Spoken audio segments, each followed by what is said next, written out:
ঠিক মতো সাজাতে পারে নাই। আমার আসলে পৃথিবীতে মা আর বোন ছাড়া কেউ নাই। মা আর বোনের সুখের জন্য বলতে পারো যে নিজের সুখটা ত্যাগ করছে। তোমার কাছে আমার একটাই চাওয়া যে সবসময় আমার মা আর বোনকে নিজের মা আর বোন মনে করে দেখে রাখবো। তবে বাসর ঘরে ঢুকে যে বউয়ের ঘোমটাটা খুলে আগে বউকে দেখতে হয়, সেটা বোধহয় আপনি ভুলে গেছেন। সরি আমি আওয়াজ হয়ে গেছিলাম তো। তুমি আরেকবার ঘুমটা দাও, আমি উঠিয়ে বলি মাশাআল্লাহ। আপনি মানুষটা খুব ভালো।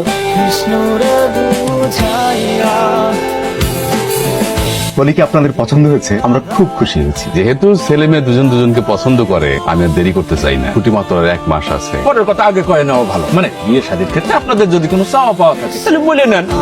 চাওয়া পাওয়া তো অবশ্যই আছে। অনেক টাকা খরচ করে আমি ছেলের সৌদি আরব পাঠাইছি। ছেলে আমার এখন লাখ লাখ টাকা কামাই করে। চাওয়া পাওয়াটা কিছু থাকবে না। আপনি বলেন আপনার কি চাওয়া, মানে আমরা শান্ত করার চেষ্টা করি। যেহেতু বাপ নাই, বড় ভাই মানে বড় ভাই হলো মেয়ের গার্জিয়ান, সেক্ষেত্রে চাওয়া পাওয়ার ক্ষেত্রে একটু বিবেচনা করি। আপনি চুপ থাকেন।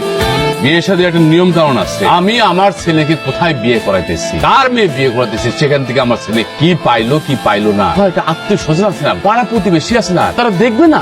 ছেলে পক্ষ তো ওকে খুবই পছন্দ করছে। ছেলেটাও ভালো, সৌদি আরবে একটা ভালো চাকরি করে। আজ হোক কাল হোক কলিরে তো বিয়ে দিতেই হবে। ছেলে পক্ষে কলিরে খুব পছন্দ হয়েছে। আমাদের সবারই তো পছন্দ। এখন তো তুই বাড়ির গার্জিয়ান, চূড়ান্ত সিদ্ধান্ত তো তুই নিস। আমরা তো সম্মান করি তোর সিদ্ধান্তকে। কলি কি চায়? ভাই আমি রাজি। আমার জন্য একটু ওয়েট করতে পারলাম না। ছেলে পক্ষ আসলো আর দেখে চলে গেল। ঠিক আছে, আমার তো আসলে কিছু বলার নাই। যেহেতু তোমাদের সবার মতামত আছে, আমারও পোলা পছন্দ হয়েছে। কিন্তু মামা, আমি চাই না আমার বোন খালিয়াতে যাক। হ্যাঁ, ছেলে পক্ষ ভালো, তাদের কোন চাওয়া নাই, কিন্তু ভাই হিসেবে আমার অতটা চাওয়া থাকতে পারে। আমি চাই না আমার বোন খালিয়াতে তার শ্বশুর বাড়ি যাক। আজকে হয়তো বলতেছি কিছু লাগবে না, 2 দিন পরে তো এই জামাই কোটা দিতে পারে যে ভাই কি দিল। আমি চাই ওর হাত আর গলা মূর্তি আমার আমার সামর্থ্য অনুযায়ী আমি যতটুকু পারি আমি স্বর্ণ দিতে। ফার্নিচার থেকে শুরু করে যা যা লাগে, আমি কোনো কিছু অভাব আসলে চাই না কলির ক্ষেত্রে হোক। আগের সে সুন্দর হয়েছে। আমার মনে খুব আদর করে না আমার চেয়ে বেশি। তুই চলে এসেছিস কেন? আমি থাকবো না তো কে থাকবে? চা খাওয়া না, বিস্কিট ভিতরে হইতে দিবা না, আমার টাকা রাখবো। তুই এখান থেকে যা। ইসরে, এত সুন্দর মেয়ে গালি দেয়। তবা গালি আমিও পারি।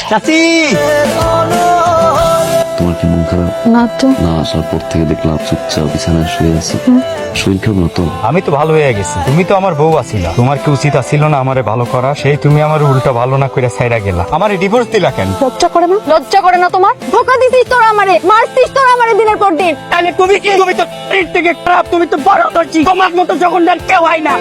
সেসব কথা বাদ দাও। এর 1 মাস পরে যে আমার বাইরে বিদেশ পাঠাবে বলে 4 লাখ টাকা নিছিলা, এই টাকা আমার ফেরত দাও। টাকা আমার আব্বাই দিবে। তোমার আব্বা 6 মাস করে বহুদিন ঘুরাইতেছে। তোমার আব্বা বললে কি টাকা দিব? টাকা আমার এখন লাগবে। যদি টাকা না দাও, আমি পুরা গ্রামবাসীরা জড়ো করবো। সবাই এটাকে কমে যে তুমি আমার বউ আছিলা, আমার কাছ থেকে 4 লাখ টাকা নিচ্ছে এবং তোমার পেটে আমার বাচ্চা ছিল। লজ্জা করে না? জানোয়ারের বাচ্চা। তোর কথা এখন কো, তোর পরিবারে জানো, তোর জামাইরে জানো, পুরা গ্রামবাসীরা জানাবো। তোর সবকিছু আমি তস করে দেবো। দেখবো তুই কেমনে থাকস। আমি একটা হাতটা ধরে করতেছি, আমি পাগল হতেছি। আমার ভাই আমার সংসারটা ভাঙবে। পা ধরে কোনো লাভ নাই। তুই এখন টাকা দিবি, এখন মানে এখন। এটা বেচা যা আছে রাখেন, আর বাকি টাকা আমি 7 দিনের মধ্যে দিব। এখন 4 লাখ টাকা দাও। কোথেকে পাবো এতগুলা টাকা? একটা টাকা ঘরে আছে যে তোরা দিব? সংসারটা চলে কেমনে তুই জানো? তোমরা চাও আমার এই সংসারটাও নষ্ট হোক? বারে কোনো বাবা মা কি চায় তার মেয়ের সংসার ভাঙুক? তাহলে যেখান থেকে যেভাবে পারো ওই জানোয়ারের টাকা শোধ করো, না হলে কোনো একটা অঘটন ঘটবেই। শোন, তোর একটা বুদ্ধি দে। এই জানোয়ারটাকে কয়দিন একটু ম্যানেজ কর, তারপর জামাই বাবাজির সাথে এত ভালো ব্যবহার করবি যেন জামাই বাবাজি তোরে ছাড়া কিচ্ছু না বুঝে। আর কয়দিন গেলে একটা বাচ্চা নিয়ে নিবি। বাচ্চার মুখ দেখলে জামাই বাবাজি ছাড়াছাড়ি কথা চিন্তাও করবো না, সমাজের ভয়ে ওই কথা মুখেও আনবো না। তোমার লজ্জা করলো না আমার এই কথা বলতে? যে মানুষটা আমার এত ভালোবাসে, এত বিশ্বাস করে, সেই মানুষটাকে আমি রীতিমতো ঠকাইছি মা। সবকিছু না জানাই আমি তাকে বিয়ে করছি। এখন তুমি বলতেছো সেই মানুষটাকে আবার ঠকাইতে? আমার নিজের চোর চোর লাগে মা।